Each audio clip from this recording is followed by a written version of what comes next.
تصنیف قدیمی آذربایجانی به روایت غلامحسین بیگجه خانی. غلامحسین بیگجه خانی در سال 1297 خورشیدی در تبریز متولد شد.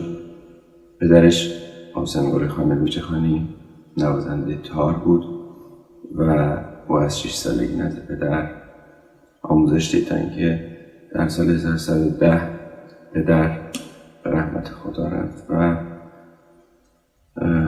غلامحسین نزد شاگرد پدر رضا خان زابوری آذر مشق تار کرد. او همچنین بعدها با دختر استاد ازدواج کرد.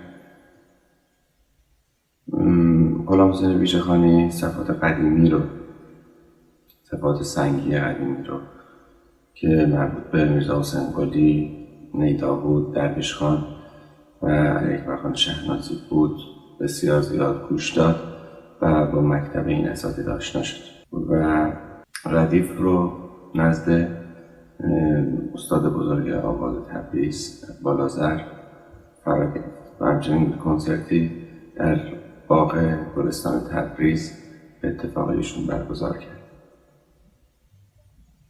در هنگام تأسیس رادیو تبریز او سرپرستی ارکستر رادیو تبریز رو داشت. بعدها استخدام به رادیو ایران هم در اومد و به دعوت نورعلی خان برومند در مرکز حفظ و اجرای موسیقی ایران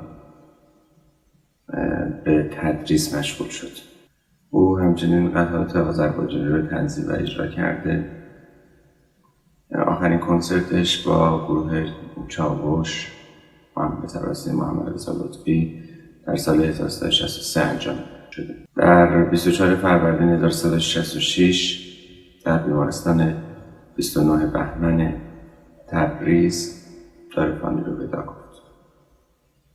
از آثارش تکنوازی اصفهان، افشاری، سگاه، شور، چهارگاه با آواز اقبال آذر هست. کنسرت بیات ترک و سگاه در جشن هنر شیراز که فیلمش هم موجوده. قسمت دوم بیات در دستگاه همایون در آلبوم بیات با استاد محمد رضا شجریان. مجموعه رنگ‌های آذربایجانی، اجرا و ضبط دستگاه ماهور، سگاه، همایون، بیات اصفهان و بیات ترک.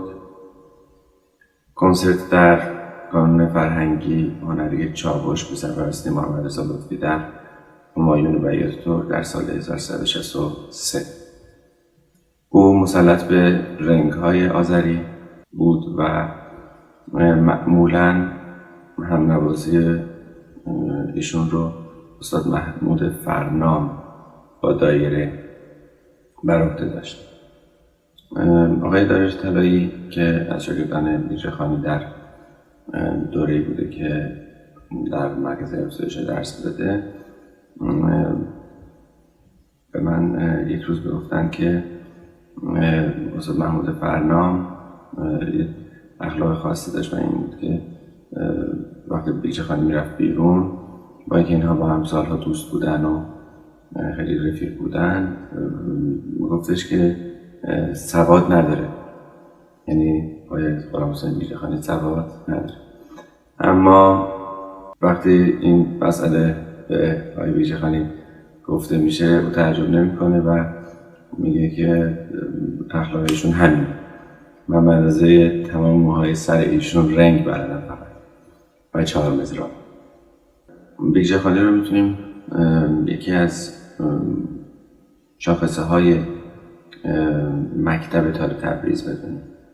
مکتبی که لحن و نوع اجرای اون متفاوت از سبک تهران هست یا سبک اصفهان.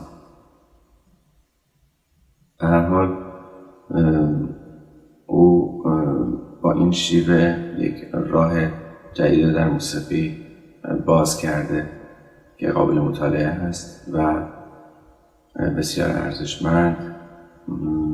از شاگردان غیر مستقیم او آقای داوود آزاد هستند که در این شیوه یا مکتب بسیار کار کردند و چند آلبوم به نام مکتب تار تبریز یا عشقی منتشر کردن که این شیوه رو به خوبی در اون اجرا کرد.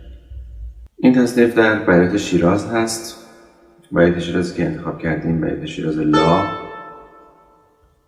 تفاوت بیات شیراز با بیات اصفهان در اینه که اگر ما مثلا میخوایم بیات اصفهان لا بزنیم سول دیز داریم که این بود مشترکی در بیات شیراز، اما در بیات شیراز ما فا میگیریم، در اصفهان فا سولی باید بگیریم. تفاوتشون فقط در همینجاست. هرجایی که در بیات شیراز استفاده میکنیم سول دیز، یعنی سول به کار نداریم، سول دیز استفاده میکنیم به همون جاش در ساز لا بمون هست. بقیه به کارن. کوکی که انتخاب کردیم دو، سول، لا و می. با دو را از لا شروع میکنیم.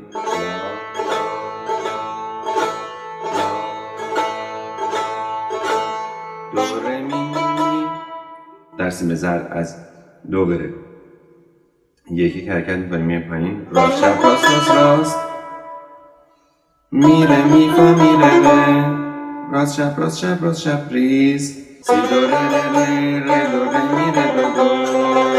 لا سی دو دو دو دو سی دو ره دو سی سی می سول لا سی سی سی دو سی لا سی لا سول لا سول لا سی سی سی دو سی لا سی لا سول لا.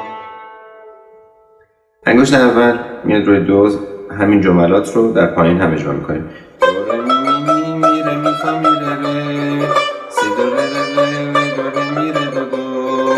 لا سی دو دو دو دو سی دو ره دو سی سی می سول لا سی سی سی دو سی لا سی لا سول لا دو سی لا سی لا سول لا سول فا سول فا می می.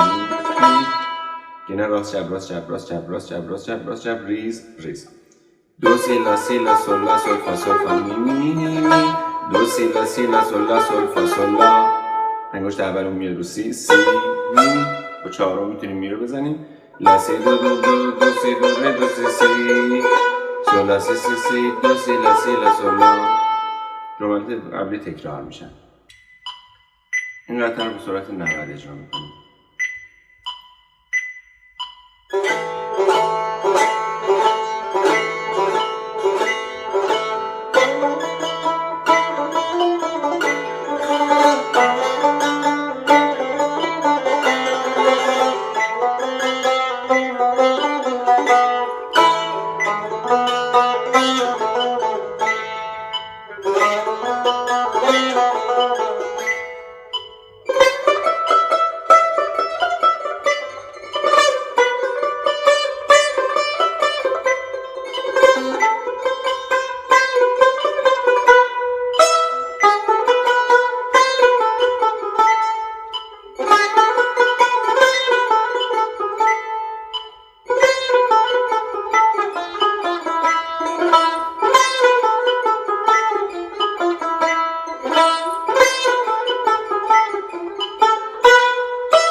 این تصنیف میتونه تون بشه و به عنوان تمرین ازش استفاده کنیم.